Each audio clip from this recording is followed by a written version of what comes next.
Hello students, carbon and it's compounds की previous videos अगर watch ना की हो तो एक बार जरूर वॉच कर लें उनको, क्योंकि उसी के कंटिन्यूशन में आज एक टॉपिक और कवर हो रहा है और वो है chemical properties of ethanoic acid. जो आपके सिलेबस में रिएक्शंस हैं उसमें से मैक्सिमम रिएक्शन इसी पार्ट में से आती हैं, तो लर्न देम बाय हार्ट, क्योंकि इसमें से केमिकल रिएक्शन अगर आएगी तो आपको परफेक्शन मैं आज सिखा दूंगा और आसान तरीके से सिखा दूंगा।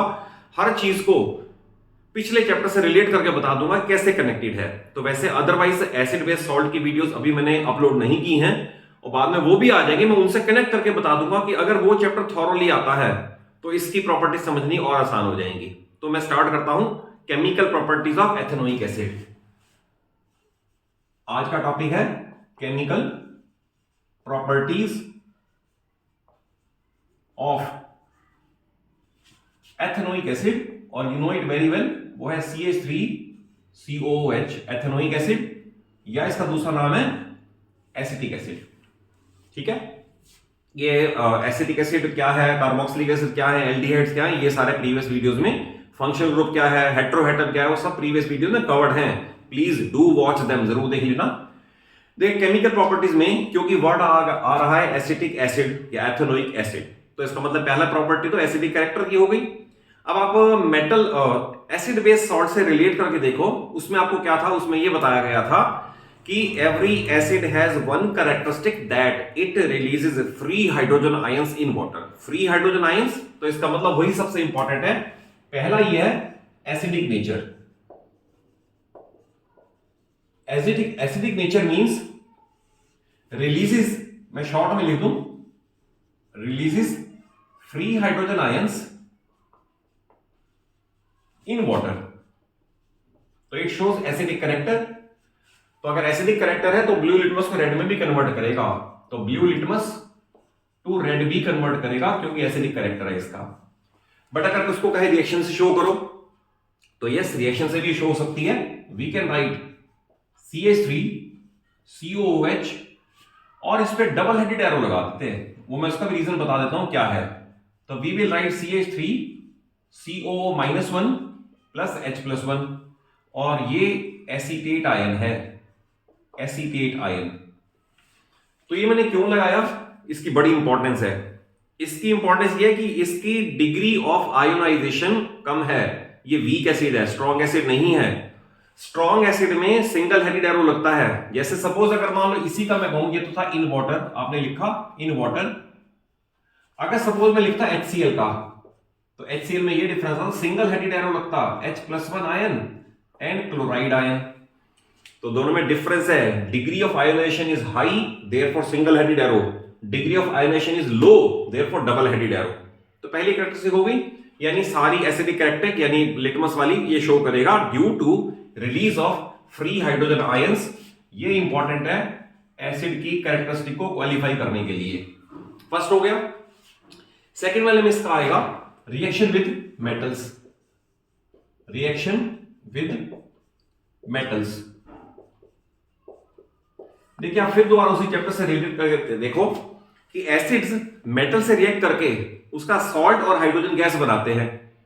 करेक्ट, जैसे उसमें पढ़ा था बिल्कुल इसमें भी यही है कि अगर सपोज एसिडिक एसिड है, लेट अस से CH3COOH, अगर ये मेटल सोडियम से रिएक्ट करेगा तो सॉल्ट बनेगा sodium acetate.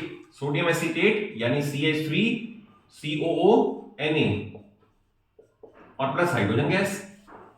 Metal, acid, salt, water. Example के लिए और भी ले सकते हो, अगर सपोज ये CH3COOH प्लस कैल्शियम होता तो बनता कैल्शियम एसीटेट। कैल्शियम एसीटेट बनता CH3COO whole twice Ca plus H2। नाम भी बताता है वो साथ साथ ही है सोडियम एसीटेट, ये है कैल्शियम एसीटेट। करेक्ट, तो ये बिल्कुल पैरेलल चला है जैसे एसिड बेस सॉल्ट में था। थर्ड, सेकंड रिएक्शन ये हो गई। थर्ड, आप रिएक्शन विद एल्कलीज दे सकते हो, जिसे बोलते हैं neutralisation reaction. Reaction with alkalis, तो एल्कलीज भी पता होने चाहिए। What are alkalis? जो मेटल हाइड्रोक्साइड है, जिनमें से जो वाटर में सॉल्यूबल है, they are called alkalis, otherwise all are called base. यानी जिसके पीछे भी आवाज आएगी हाइड्रोक्साइड की, वो बेस तो होगा, बट अगर वो बेस वाटर में सॉल्युबल होगा तो उसे एल्कली बोलते हैं। तो ये भी उस चैप्टर में कवर्ड है ये। तो इसकी भी पैरेलल रिएक्शन है, जैसे उसके अंदर आती थी neutralisation reaction acid plus base give salt plus water, तो बिल्कुल उसके पैरेलल यहां भी आएगी। तो एसिड ये है CH3COH, अगर सपोज बेस यानी एल्कली आपने NaOH ले लिया, तो ऑब्वियसली इसके अंदर याद रखने का तरीका भी बड़ा सिंपल है। एसिड का हाइड्रोजन ले लो और बेस का OH ले लो, इसे मिला के बना दो वाटर और बाकी बना दो सॉल्ट। तो ये बनेगा इस तरह से CH3CONA प्लस वाटर, बिल्कुल उसके पैरेलल है acid plus base give salt plus water, also called neutralisation reaction. आप इसे चाहो तो एक रिएक्शन और KOH के साथ भी दे सकते हो। Next, reaction with metal carbonates and metal bicarbonates, metal carbonates and bicarbonates.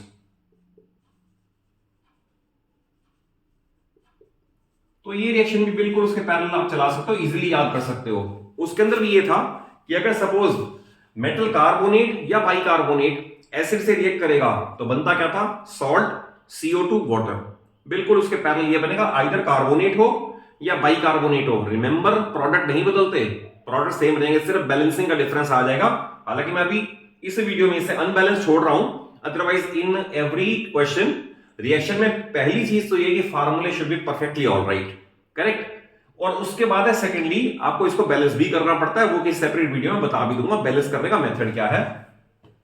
अब है मेटल कार्बोनेट, अगर सपोज सोडियम कार्बोनेट हो Na2CO3 और उसके साथ रिएक्शन करोगे एसिटिक एसिड की CH3COOH, तो बनेगा क्या, मेटल का सॉल्ट दैट इज CH3CONA, और याद रखना जब भी कार्बोनेट होगा तो CO2 ना निकले, ऐसा हो ही नहीं सकता, कार्बन डाइऑक्साइड और वाटर। बट अगर इसी को और आगे मान लो कोई कहे अगर सोडियम बाइकार्बोनेट NaHCO3, यह सोडियम, ये ध्यान रखना ये सोडियम कार्बोनेट है, ये सोडियम बाइकार्बोनेट है। वैलेंसीज 9th वाले पार्ट में कवर्ड होंगी पहले, और नहीं तो फिर आपको एक बार 9th की वीडियो से वॉच करनी पड़ेंगी, जिसमें आपको फार्मूले बनते कैसे हैं वो भी सिखाए हैं। अब इसके अंदर आएगा प्लस एसिटिक एसिड, जिसकी हम स्टडी कर रहे हैं एथेनोइक एसिड की। तो अभी आपको मैंने बताया मेटल कार्बोनेट हो या मेटल बाइकार्बोनेट हो, प्रोडक्ट नहीं बदलते, दोनों में सेम है। You can write more than 2 reactions, you can write calcium carbonate calcium bicarbonate, magnesium carbonate magnesium bicarbonate, तो प्रोडक्ट फिर वही रहेगा। तो CH3CONA plus CO2 plus H2O, तो मेटल कार्बोनेट हो या बाइकार्बोनेट हो, दोनों में प्रोडक्ट सेम रहेंगे। ये रिएक्शन हो गई इसकी। और इसमें एक प्रॉपर्टी और है जो कि बहुत इंपॉर्टेंट है, अदरवाइज तो उसका सेपरेट टॉपिक भी है, which is called esterification. Last है इसकी property esterification, and esterification is formation of ester.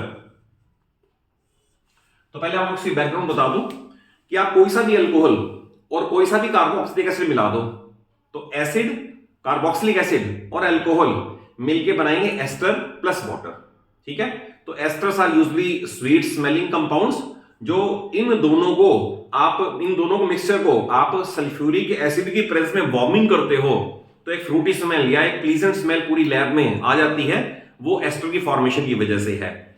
अब इसको लिखने का तरीका बड़ा इंपॉर्टेंट है, जब भी एस्टेरिफिकेशन हो, अभी तो आपको मैं एक एग्जांपल दे रहा हूं, अदरवाइज फॉर्मेशन ऑफ एस्टर की सेपरेट वीडियो में बता दूंगा सारे एस्टर्स बनाते कैसे हैं और उनकी नेमिंग कैसे करते हैं।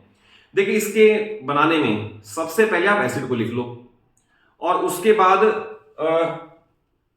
उसको लिख दो, हमारा अल्कोहल को लिख दो।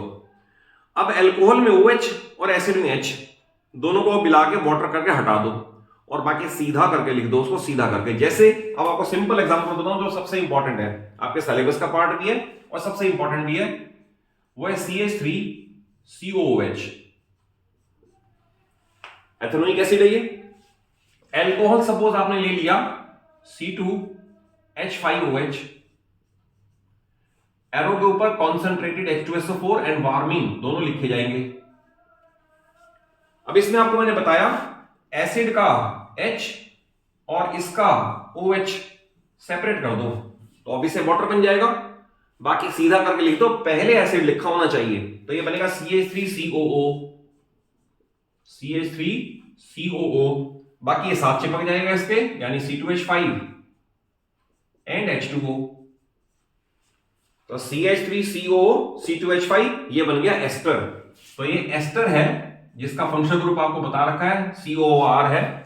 अब प्रॉब्लम इसमें नेमिंग कैसे करें, तो इसकी नेमिंग में पहले ये पढ़ा जाएगा, फिर यहां कार्बन काउंट होंगे और O8 से फिनिश कर देंगे इसको, जैसे मिथाइल मेथनोएट, इथाइल एथनोएट, प्रोपाइल एथनोएट, कितने भी एस्टर्स बन सकते हैं। तो इसकी नेमिंग में C2H5 ये इथाइल है, इथाइल, और 2 कार्बन है, 2 मींस एथ, तो इथाइल एथनोएट, तो ये इसका एस्टर बन गया।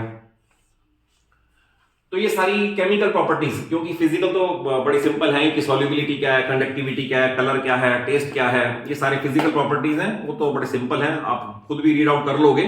बट केमिकल प्रॉपर्टीज इंपॉर्टेंट है, क्योंकि केमिकल प्रॉपर्टीज का पूरा क्वेश्चन या इनमें से इंडिविजुअली 1 या 2 मार्क का question in the form of reaction pickup किए हुए, तो आपको इस वीडियो में सारे मैंने कवर कर दिए। I think concept wise, topic wise ये टॉपिक यहां पर कवर हो गया पूरा, और अच्छे से समझ आ गया होगा आपको। और अगर वीडियो अच्छी लगे तो जरूर इसे लाइक और सभी अपने फ्रेंड्स को शेयर कर दो, so that all can take advantage of this my videos. और चैनल सलूजा क्लासेस को जरूर सब्सक्राइब करो, सो दैट सारी वीडियोस आपको, पूरे सिलेबस आपको इसी चैनल पे मिल जाए। Thank you for watching the video.